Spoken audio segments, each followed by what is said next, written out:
Olá, amigos! Sejam todos bem-vindos a mais um encontro de estudos desta obra tão importante para todos nós, Perturbações Espirituais, do nosso benfeitor Manuel Filomeno de Miranda.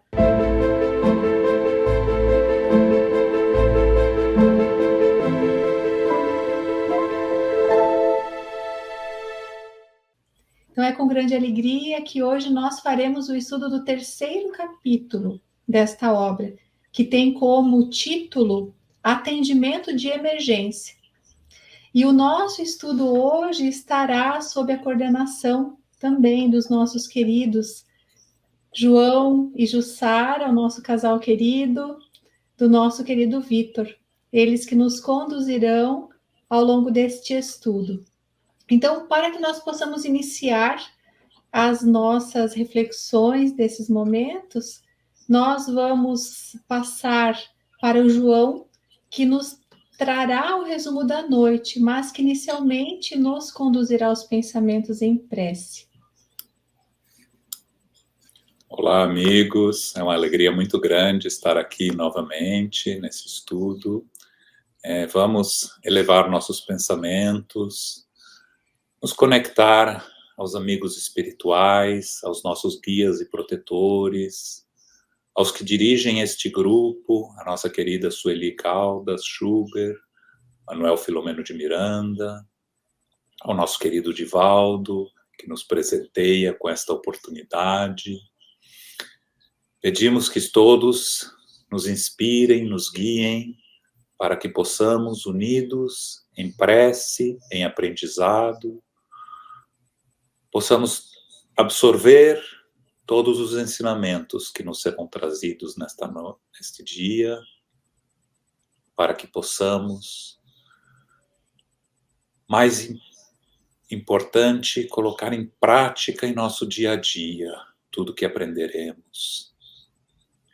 Pedimos uma vibração especial a todos aqueles que passam por dificuldades, pelo mundo afora, por guerras, por perseguições, por preconceitos, por discriminações, que possamos todos estar unidos, possamos encontrar a resignação, a paciência e, acima de tudo, a fé, para superarmos os momentos difíceis, para que possamos seguir os ensinamentos do Mestre Jesus, sempre nos guiando e nos abençoando. Que assim seja. Então, esse capítulo 3, Atendimento de Emergência, nós lembramos que no capítulo 2,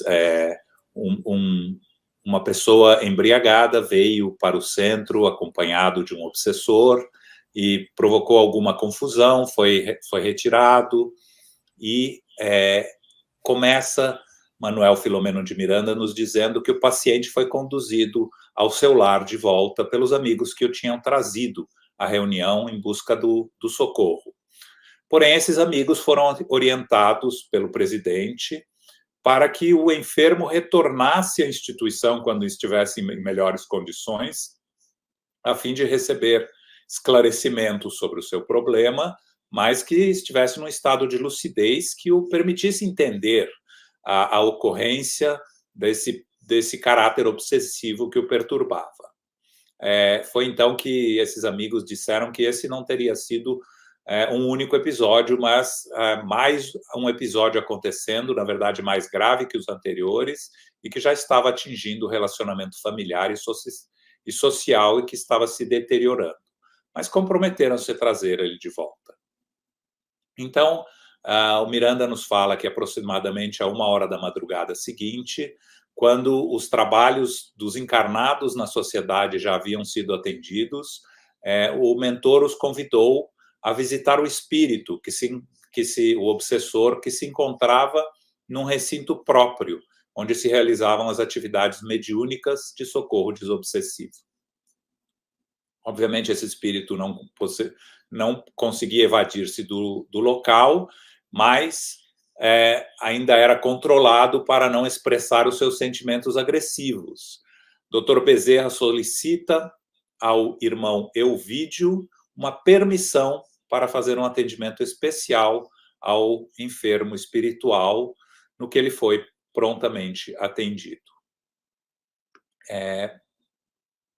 Miranda nos fala que percebem que se tratava de um espírito hipnotizado por um dominador de consciências do mais além, mas que o Germano aplicava-lhe energias vigorosas para que se acalmasse, e lentamente ele se acalmou.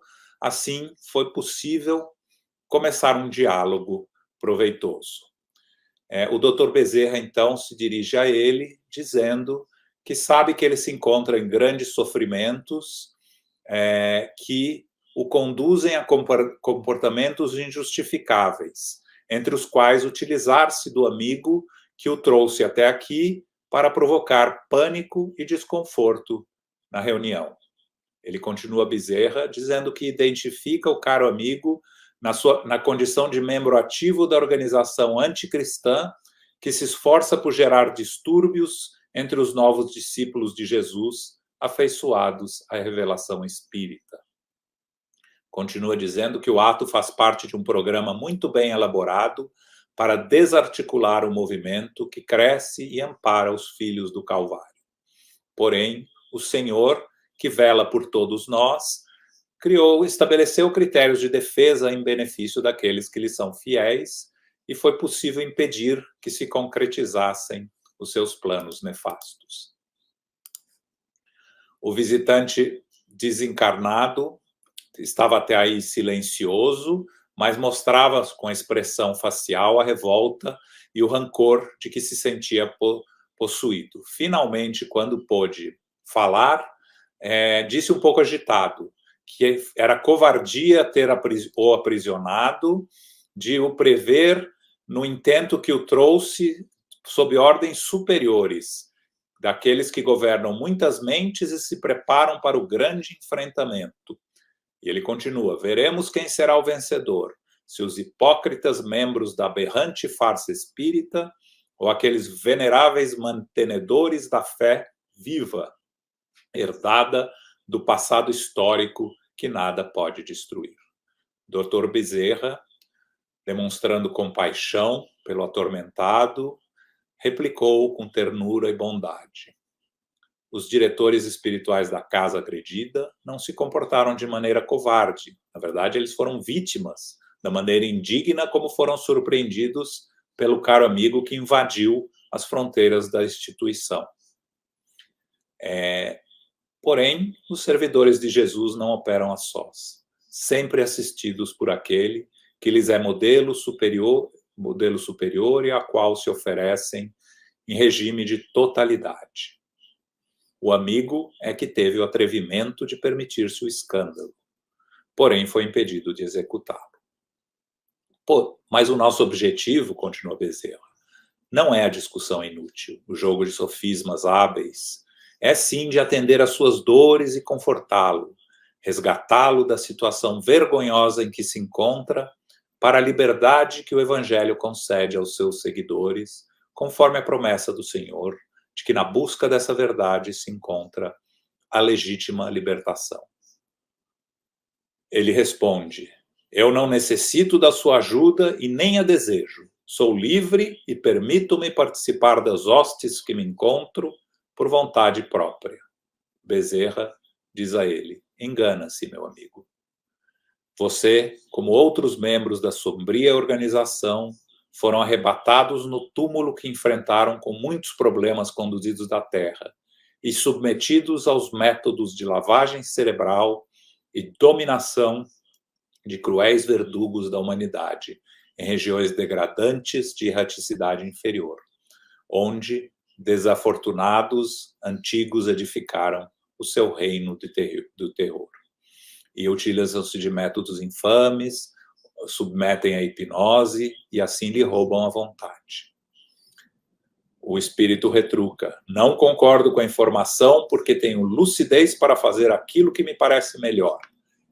E me entrego a essa tarefa com alegria, como o desforçar-me dos males que me foram impostos pelos traidores do verdadeiro evangelho. Bezerra retruca: lamentamos informá-lo que as suas não são reflexões próprias, são reflexo de ideias que lhes foram impostas. Porém, o nosso maior objetivo é auxiliá-lo na conquista da harmonia interior e da paz, porque o mal nunca pode ser instrumento da saúde e do bem-estar.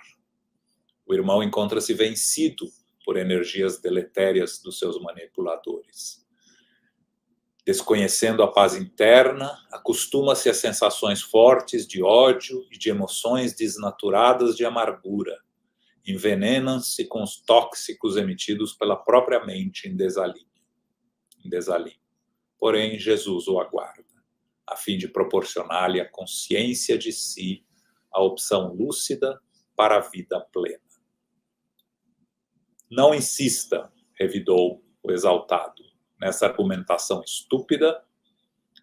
Tanto detesto o seu Jesus quanto a sua imposição, e sou obrigado a ouvi-lo sob sua dominação.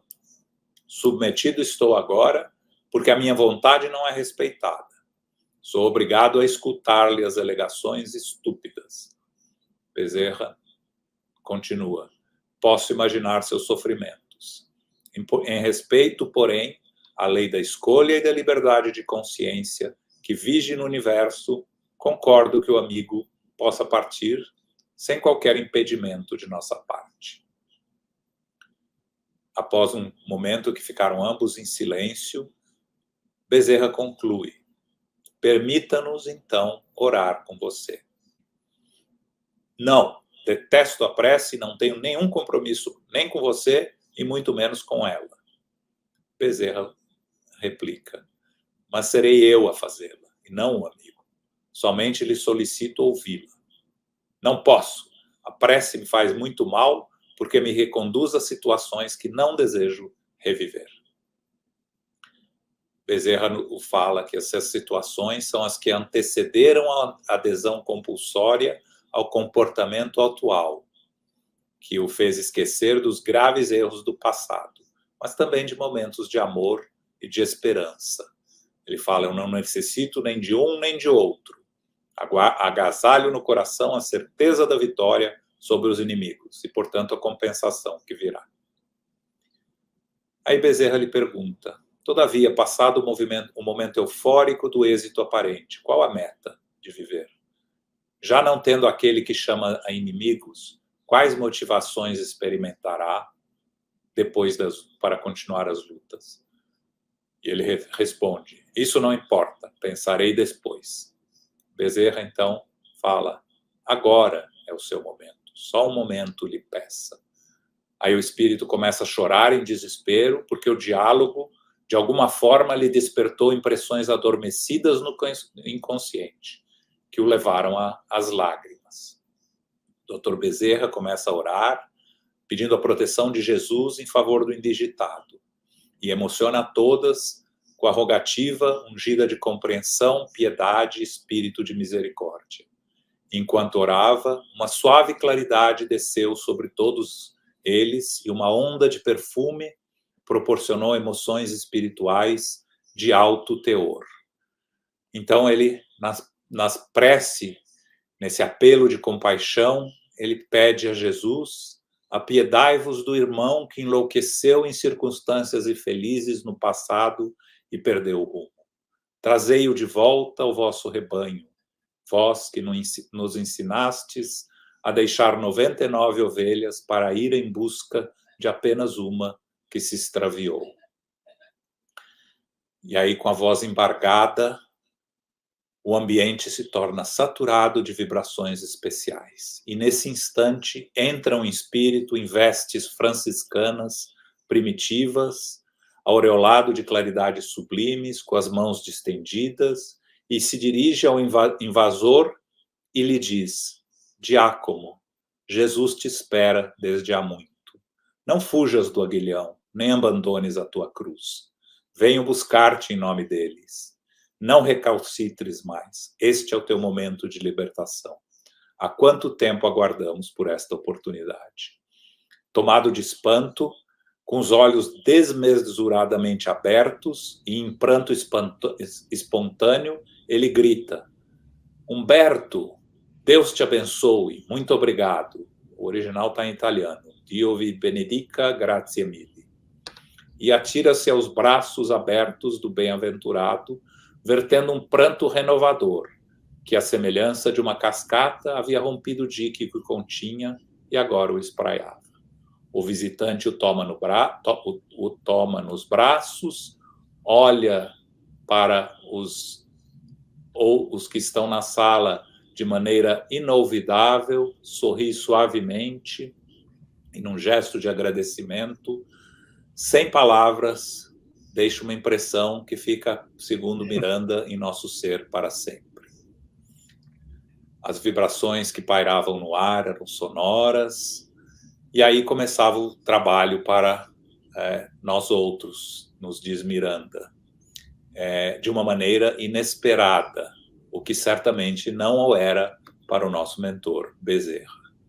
E ele conclui dizendo: somente a força do amor, sem melindres nem retentivas, para conseguir o verdadeiro milagre da transformação do desvairado e facultar-lhe a oportunidade que vinha sendo adiada para a modificação interior. Então esse é o nosso resumo de hoje.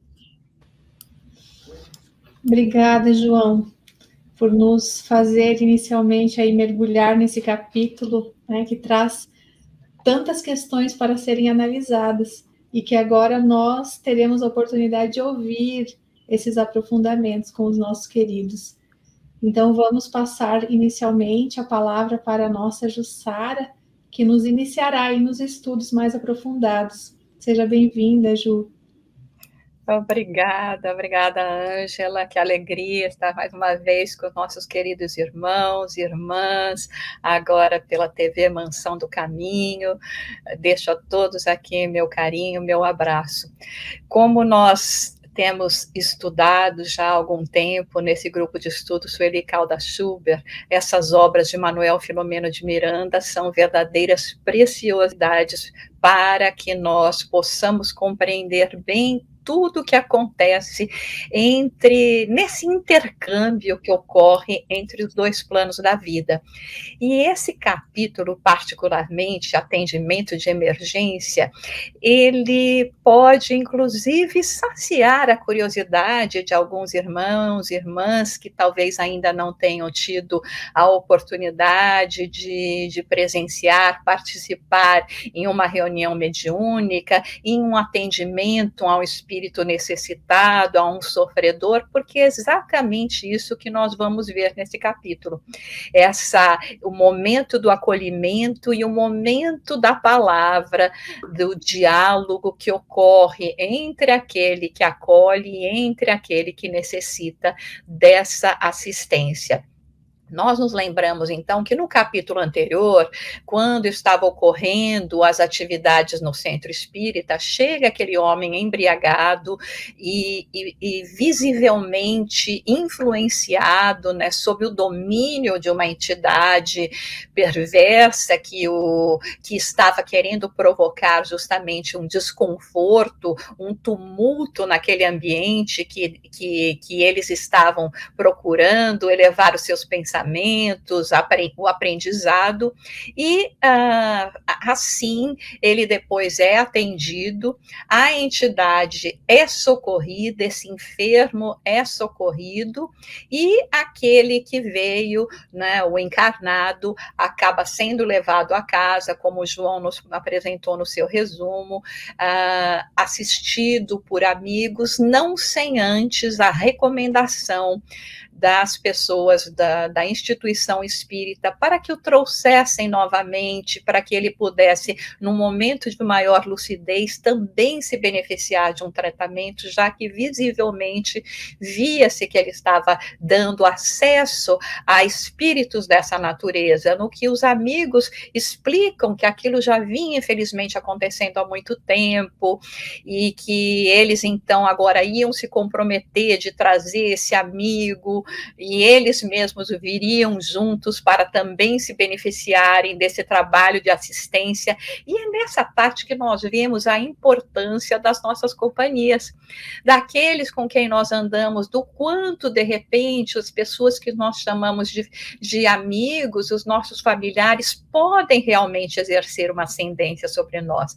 E como é importante nesse momento, quando nós estamos assim procurando estar assim cercados de pessoas que possam ter valores mais elevados, como elas podem nos motivar também, nesse caso até eles falam em uma questão de intervenção, no sentido de nos ajudar a sair daqueles erros que vimos cometendo há tanto tempo.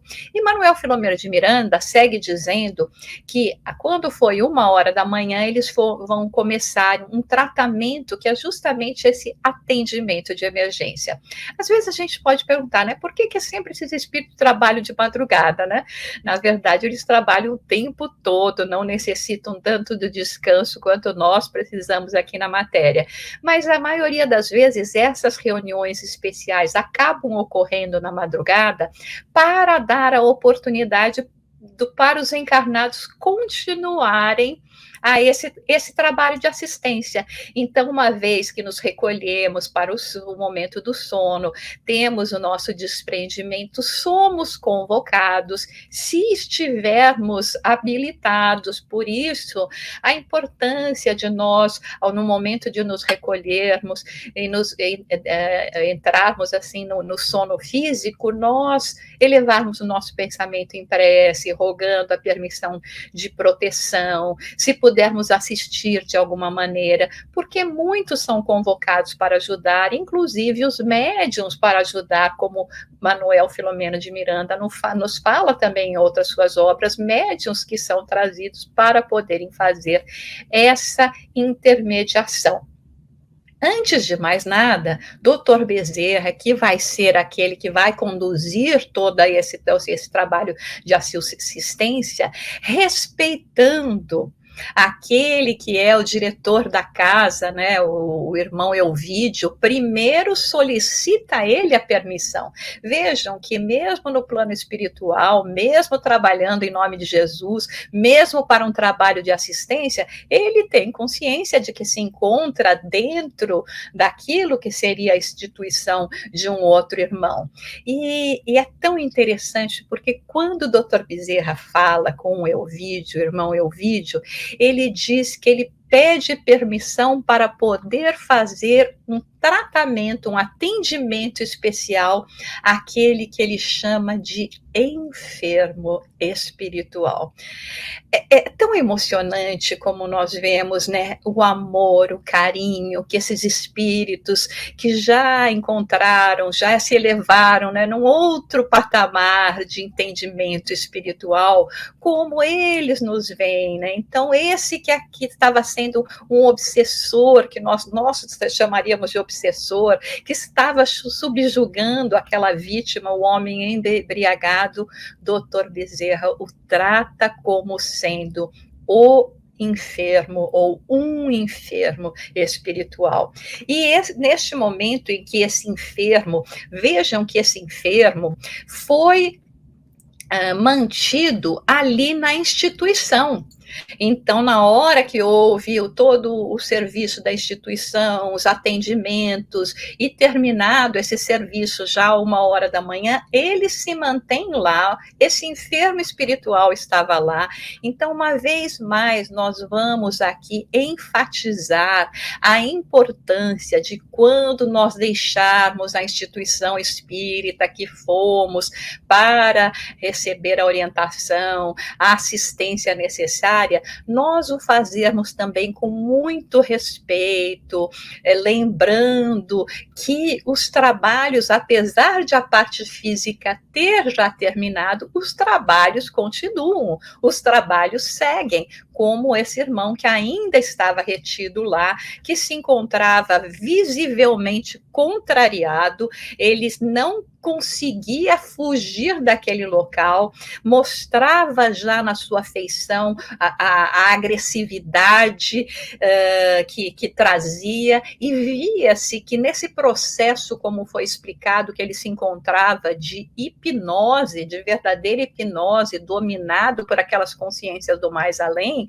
ele estava assim num ponto que até para receber essa assistência espiritual seria muito difícil, seria inútil, seria nós queremos colocar água e reter aquela água num copo de plástico, vamos dizer, que tivesse furado.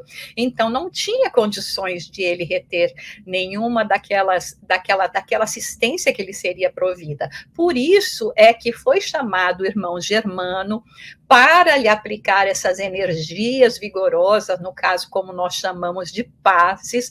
Então, fazer os passes para que aos poucos ele se acalmasse e aquele domínio, aquela hipnose, aquela manipulação que ele sofria, aqueles laços que o prendiam a essas entidades mais trevosas, pudessem ser, de alguma forma, enfraquecidos para que pudesse o diálogo ocorrer. Então, quando o Dr. Bezerra finalmente consegue falar com ele, que ele está um pouquinho mais, vamos dizer assim, capacitado para poder compreender e entender a importância daquele momento, a primeira coisa que o Dr. Bezerra fala para ele é o seguinte: você se encontra em grandes sofrimentos.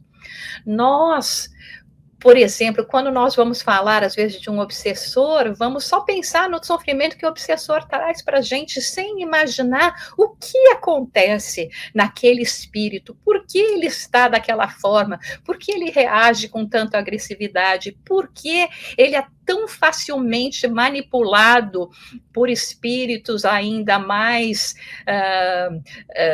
recalcitrantes no sentido de seguirem a proposta de Jesus.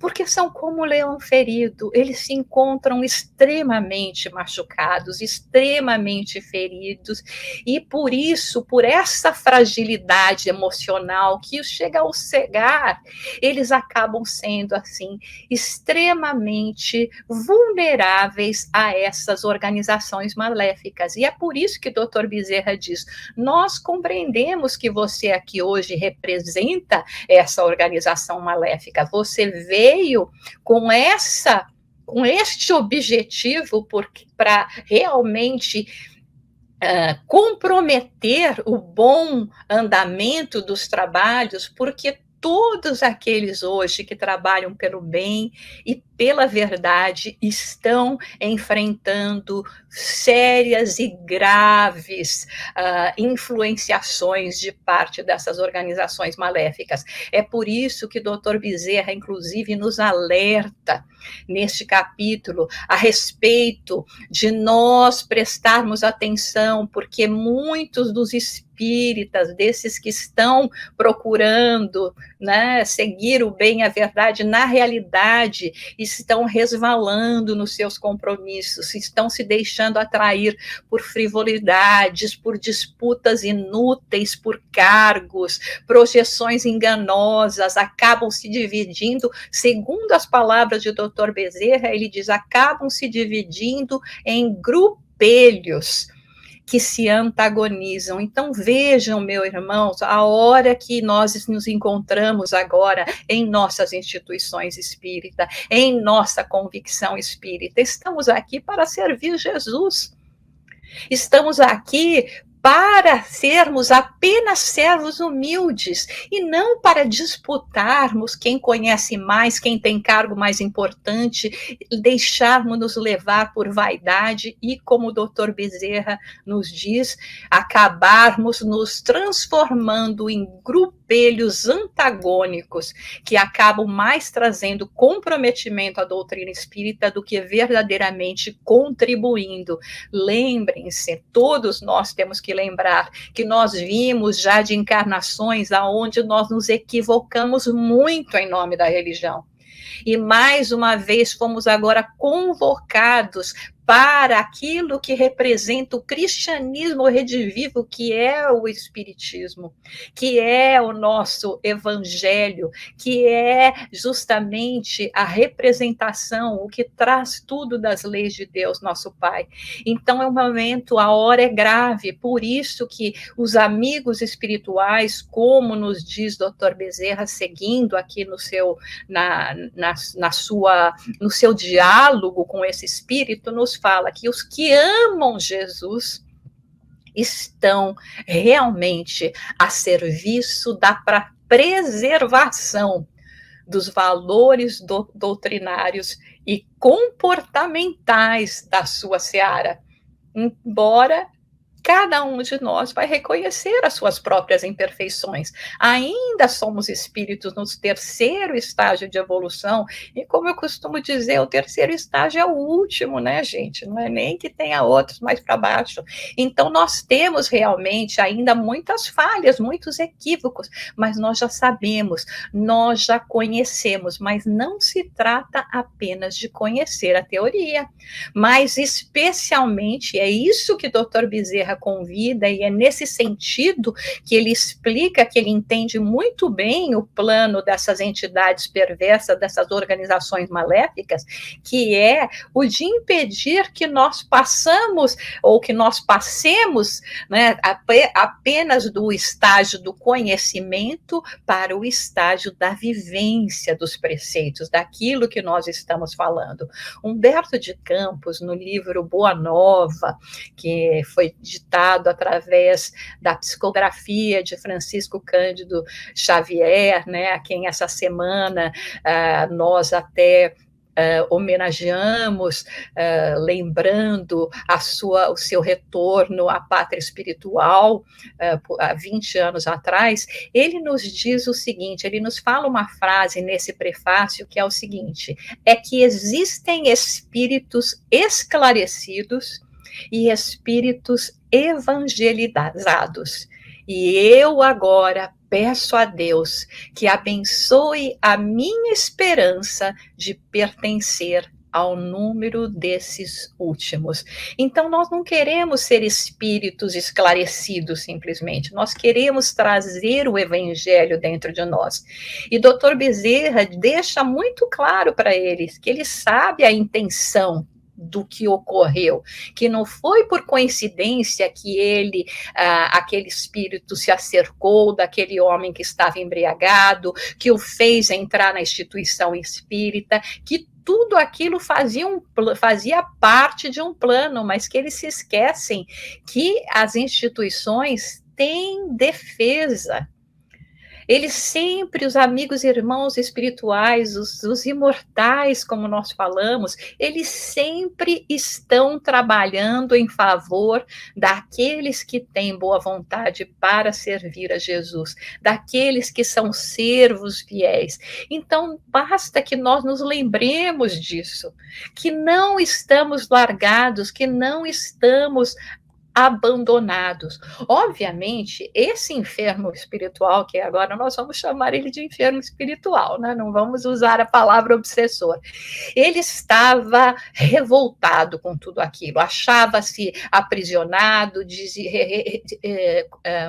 dizia que ele estava ali sob ordens superiores, também querendo, de uma certa forma, desculpar o seu comportamento, e chega, inclusive, num desacato mesmo, a Dr. Bezerra dizendo: nós vamos ver quem vai vencer, se vai ser esses hipócritas, membros da aberrante farsa espírita, ou os veneráveis mantenedores da fé viva, né, que já é herdada de um passado que nada pode destruir. Então, veja o processo que ele se encontra de hipnose, a ponto de ele achar que destruir, que levar à loucura, que levar à dissolução da família, como até estaria ocorrendo no caso desse embriagado, que já dizem os amigos que estavam com eles lá, que já estava afetando a vida familiar,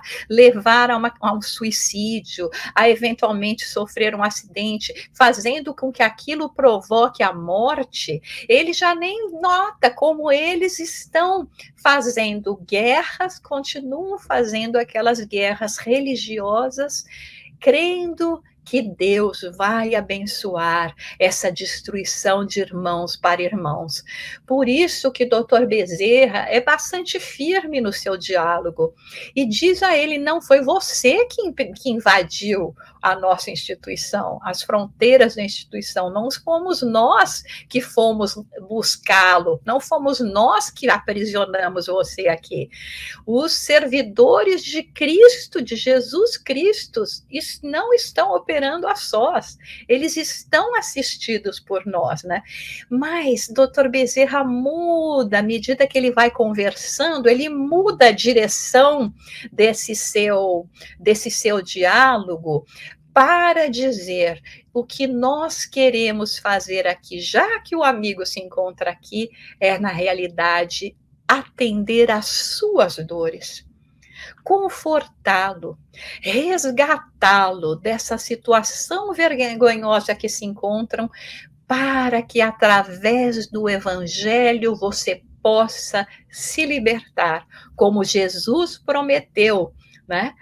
A verdade vos libertará, busca a verdade e a verdade vos libertará. Por quê? Por que buscar a verdade? Porque é a verdade que esclarece as nossas mentes, é a verdade de compreendermos que só existe um Deus, que nós todos somos filhos, irmãos e irmãs em humanidade, em diferentes estágios evoluídos, mas que quanto mais formos compreendendo a nossa natureza, o nosso destino, mais nós vamos nos aproximar daquilo que representa essa viagem de retorno à casa do Pai. O enfermo espiritual está ainda muito resistente, não quer receber nenhuma assistência, acha que ele não está sendo livre, que está sendo atingida a sua liberdade de escolha,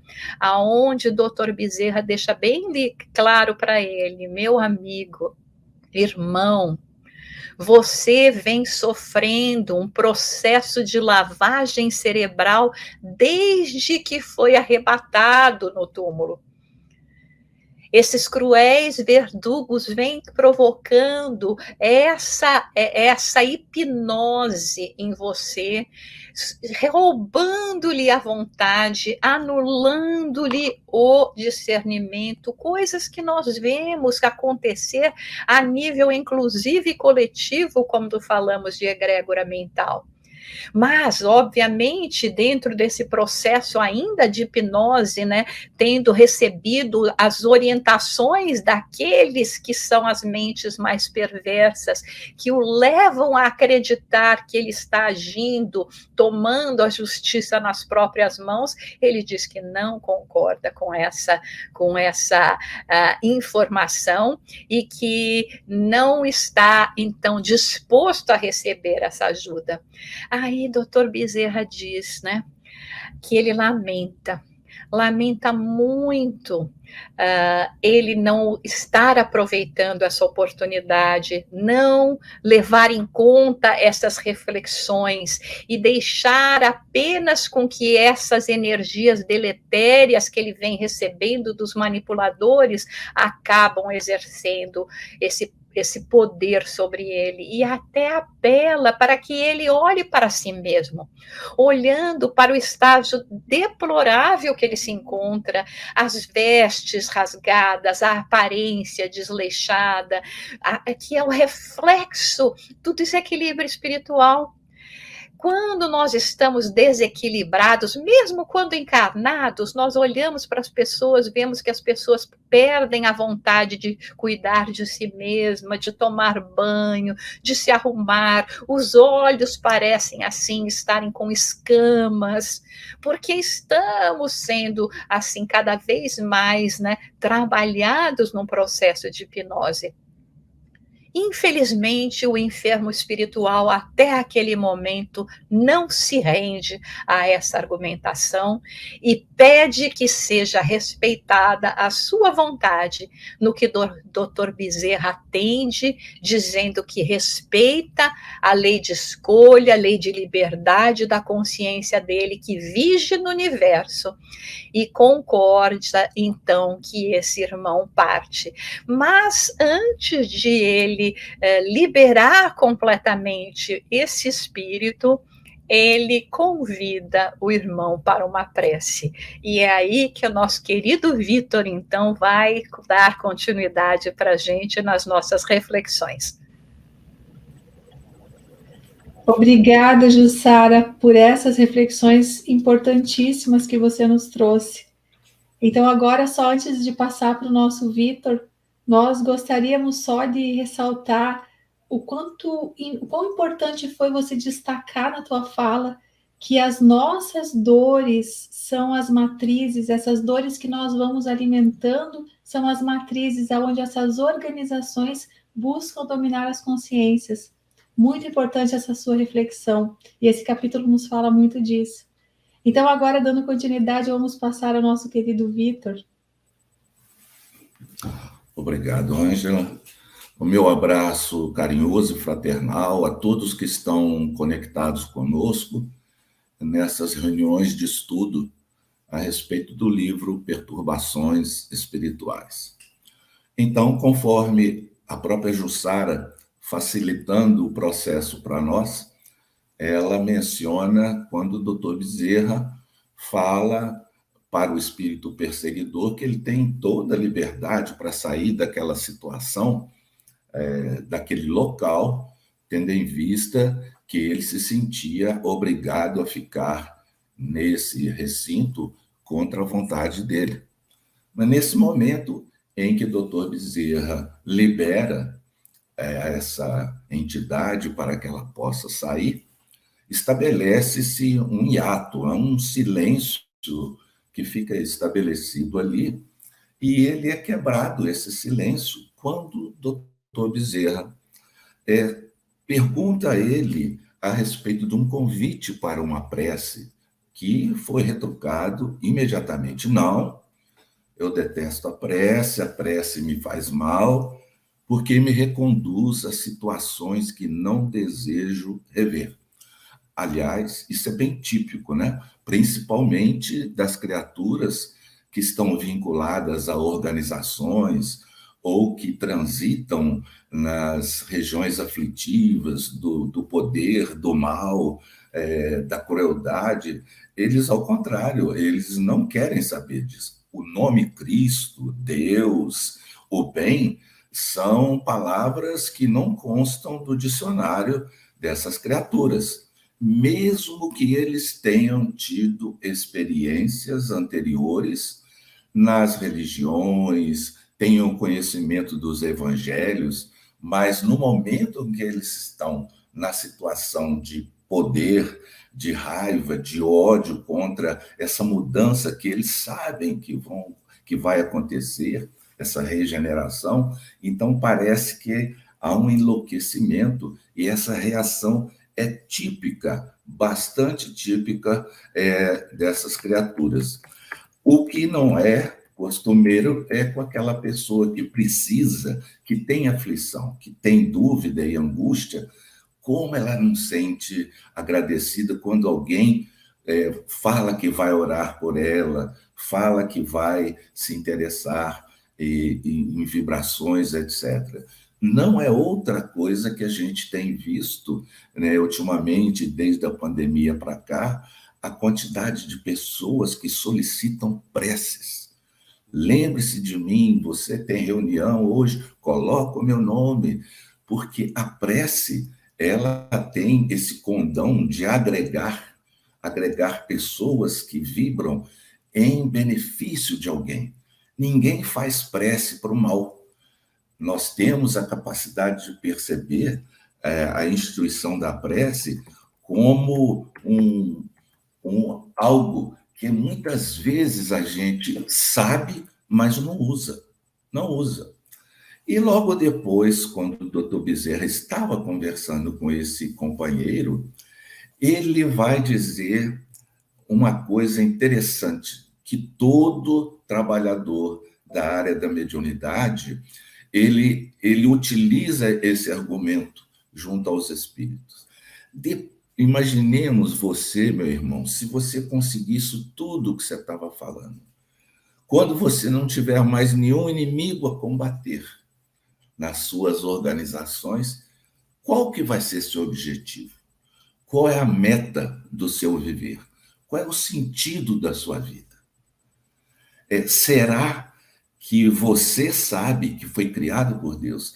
Será que Deus te criou para que você se prestasse a esse tipo de atividade, levando organizações que trabalham para o bem num ambiente de hostilidade, de antagonismo, de cisânia?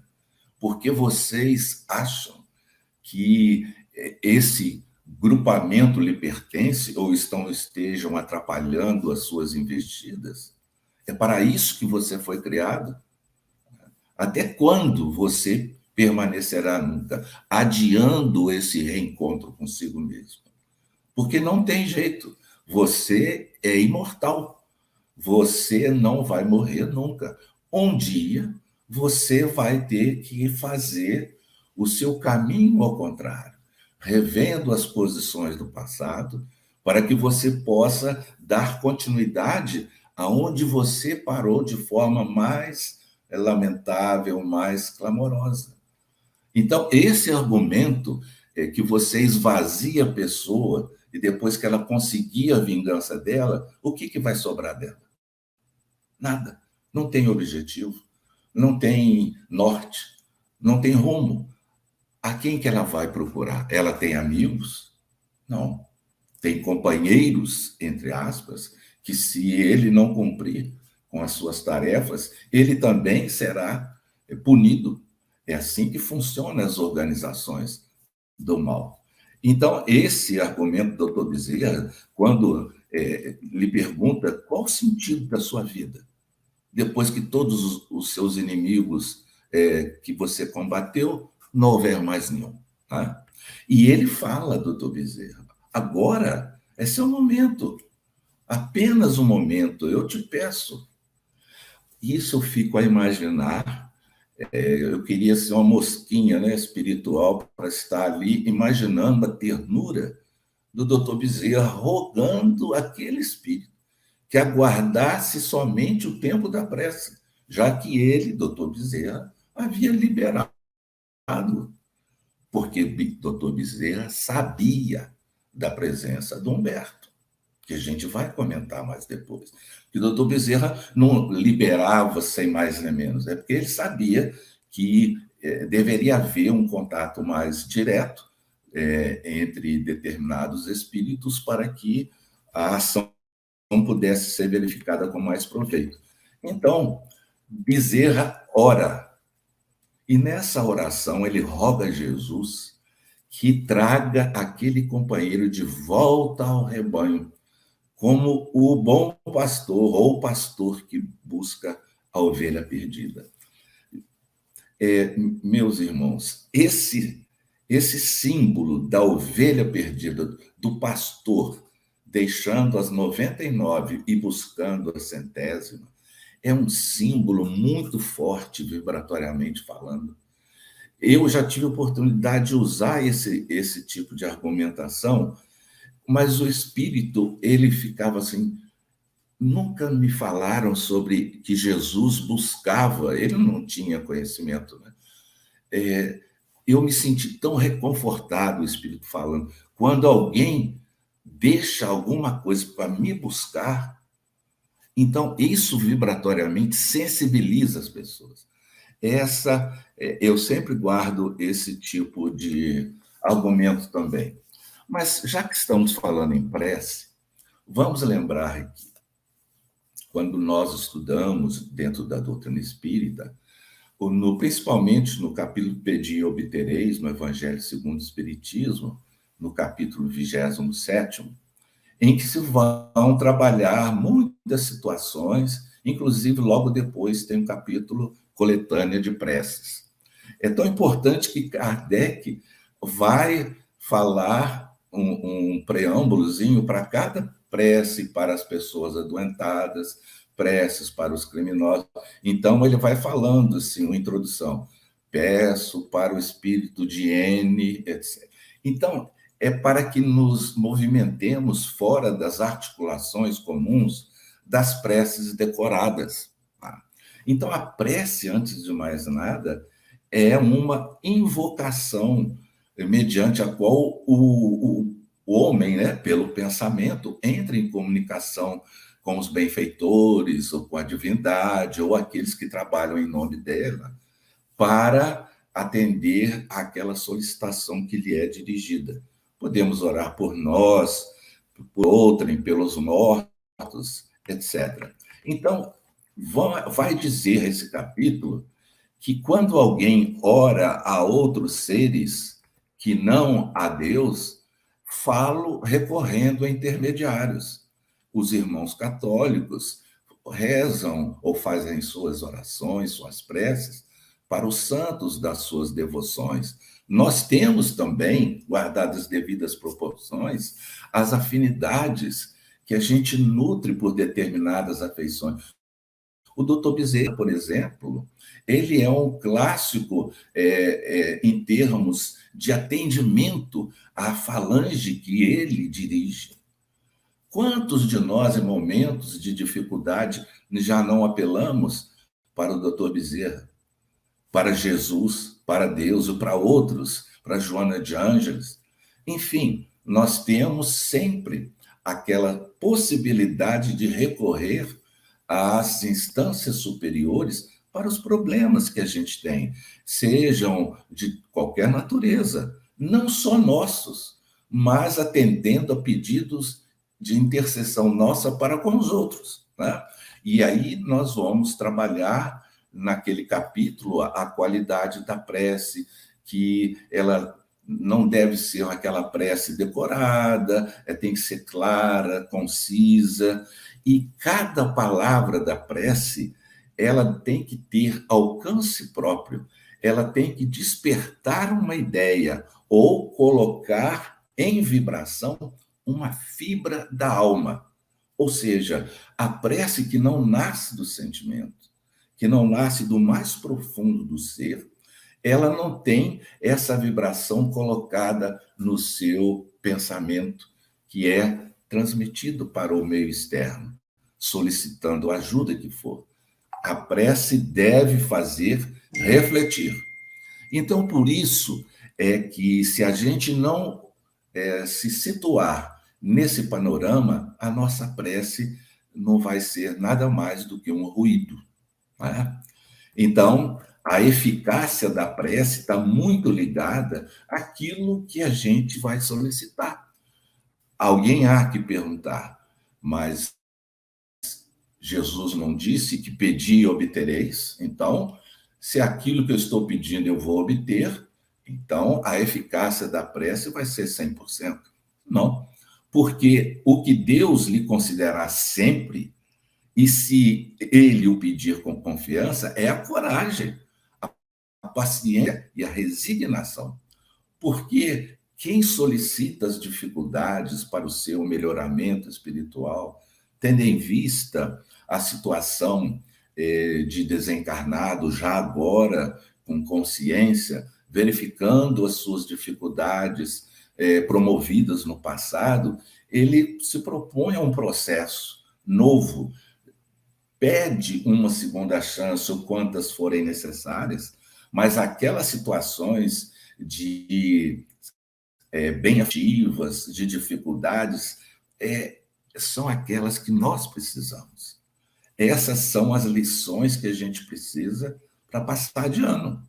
Então, o que ele, ou a divindade, ou os benfeitores vão trazer é uma palavra de apoio, de paciência, resignação, confiança, fé, porque essas são as qualidades que a gente precisa, mas também pode tirar os meios, nós, entendo essas situações de paciência, coragem, nós mesmos poderemos, com essas amplitudes dessas possibilidades, sair das nossas dificuldades, mediante ideias que os espíritos trazem para nós, fornecendo um modo de pensar diferente. Eu estou me recordando aqui do livro Nosso Lar, e tem o Ministério do Auxílio, onde, nesse Ministério do Auxílio, ouvem-se as rogativas, selecionam-se preces, organizam-se turmas de socorro aos habitantes do umbral ou àqueles que choram na terra. Estudam-se soluções para todos os processos que se prendem ao sofrimento. Está no capítulo 8, Organização de Serviços. E tem também Dr. Bezerra fazendo um pequeno comentário no livro Nas Fronteiras da Loucura, do Manuel Filomeno de Miranda. Ele vai dizer em determinada parte: os seletores de prece facultam ligações com os núcleos superiores da vida, ao mesmo tempo intercambiando forças de auxílio aos orantes contritos, enquanto aparelhagens específicas acolhiam pensamentos e forças psíquicas que se transformavam em agentes energéticos que irradiavam correntes diluentes das condensações deletérias. Nós, muitas vezes, esquecemos de utilizar o hábito da oração, porque a oração tem um aspecto bactericida.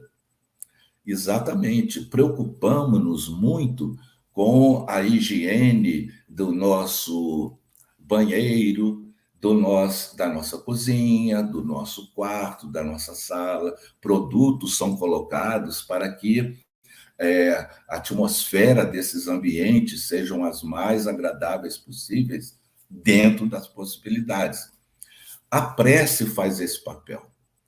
A gente acha que fazer a prece é só para os outros, mas tem para o local em que a gente vive, em que muitas vezes formas, pensamentos se acumulam, negatividade aqui e ali, situações espirituais não muito desejáveis, e a prece tem essa possibilidade de irradiar luz, irradiar situações benfazejas que expulsam, que limpam, que higienizam os ambientes. E isso pode ser pedido para outros locais, não só da nossa casa.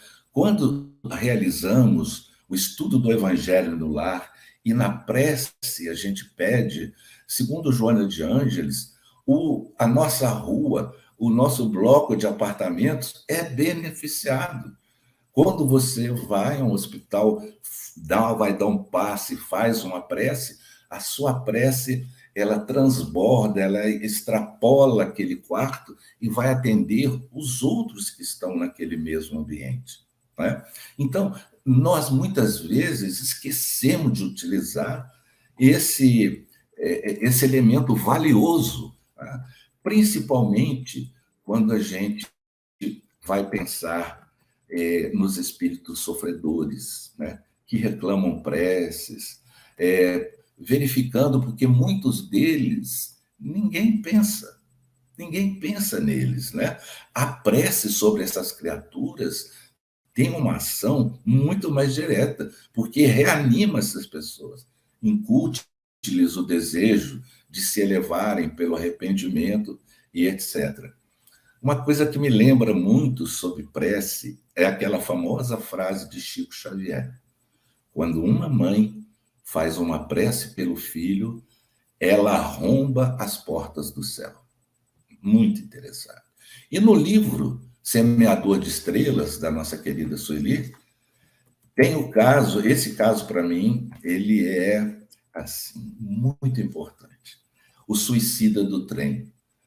Porque aqui tem tanto aprendizado que o Divaldo traz para nós. Eu ouvi uma palestra dele, mas lendo o livro também é interessante. E Divaldo conta que ele estava lendo um jornal sobre um terrível suicídio, que um homem, pai de 10 filhos, havia se atirado sobre a linha de um trem e foi triturado. Ele era um modesto operário. E Divaldo ficou muito impressionado com o caso e passou a orar para esse pobre espírito. Como? Ele anotou o nome, isso que eu achei interessante. O Divaldo anotou o nome.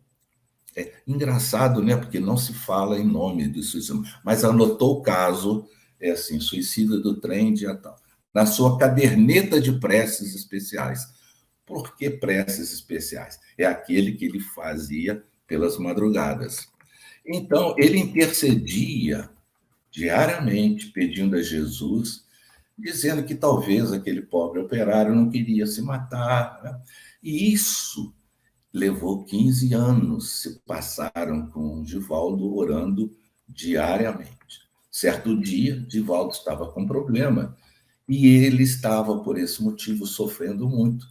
E ele não conseguia interceder por ninguém. Ele não conseguia orar, pois ele não se sentia em condições. O sofrimento era grande. Então, ele começa a chorar. Nesse momento, aparece um espírito e perguntou por que ele chorava. E Divaldo fala que ele estava enfrentando um grande problema e se sentia com vontade de chorar. O espírito disse que se ele continuasse chorando, ele, espírito, também ia chorar, porque ele amava muito a Divaldo, ele tinha muita gratidão e ficava muito triste em vê-lo daquela forma. Essas palavras, assim, fizeram com que Divaldo ficasse um pouco menos triste. O espírito começa a contar a sua história, né?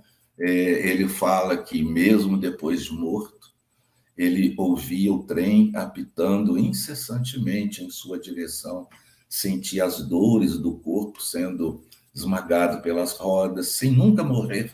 Porque quando acabava de passar, lá vinha outra situação, e isso não tinha fim. E quando, um dia, ele sentiu-se fortemente atraído por uma voz que orava por ele, e viu, então, Divaldo orando em seu quarto. Ficou sabendo que aquele ser desconhecido orava pelos desgraçados. Passou a visitar Divaldo sempre que orava, que ele, Divaldo, orava em seu favor. Mas Divaldo não percebia.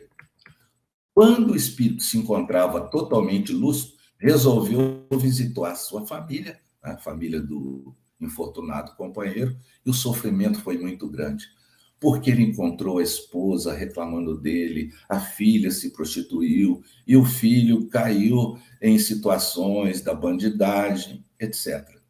Então, ele começa a perceber que Divaldo era o único que orava por ele. E como uma pequena retribuição, ele estava ali naquele dia, junto a Divaldo, pedindo para que não sofresse, porque se ele se entristecesse, o que seria dos permanentemente tristes? Deu um abraço apertado em Divaldo e chorou também. Então o espírito explicou que eram lágrimas de felicidade, porque ele se sentia feliz pela primeira vez, já que agora podia estar apto ou aprendendo a consolar alguém, e esse alguém era o próprio Divaldo. Eu acho essa história não, esse acontecimento lindo, porque ele tem sequência, ele tem gratidão no meio, ele tem elevação de uma criatura que sofria, e essa tenacidade do Divaldo, essa persistência, 15 anos orando ali, não é fácil, não é fácil. E esse caderninho especial do Divaldo, eu me lembro muito bem que nas nossas reuniões mediúnicas, Ivone Pereira pedia que a gente fizesse um caderno específico para os suicidas. E volta e meia, quando ela aparecia nas reuniões, percebida pela Sueli, aquela reunião era quase que integralmente atendendo aquelas entidades que Ivone Pereira trazia. Então, eu fico muito assim feliz quando eu relembro desses aprendizados, e que foi graças à prece que o espírito de vestes franciscanas se apresenta. É Humberto. Chegando, Giacomo, há quanto tempo aguardamos essa oportunidade?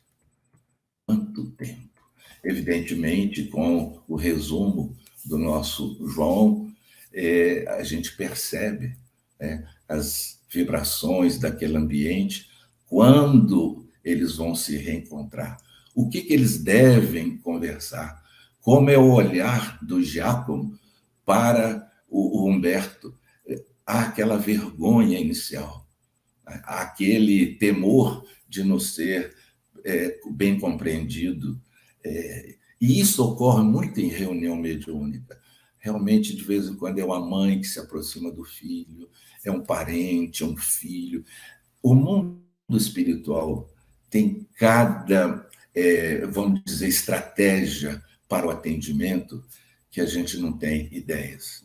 Então, meus queridos amigos, irmãos, seriam essas as nossas considerações para a segunda parte do capítulo 3 do livro Perturbações Espirituais. Eu passo à nossa querida Ângela. Obrigada, Vitor. Esses aprofundamentos nós poderíamos ficar ouvindo aqui por horas a fio, não é? Vocês trazendo essas riquezas. Então, nós vemos o quanto esse atendimento de emergência fala de todos nós, porque todos nós somos carregados de dores, todos nós somos vinculados pelas telas mentais e todos nós precisamos desta prece para nos auxiliar na caminhada. Então, muito obrigada pela companhia de todos. Agradecemos em especial os nossos coordenadores da noite que se dedicaram. E aí convidamos também para que no próximo encontro todos estejam conosco para seguirmos no próximo capítulo, no 4. Um grande abraço a todos.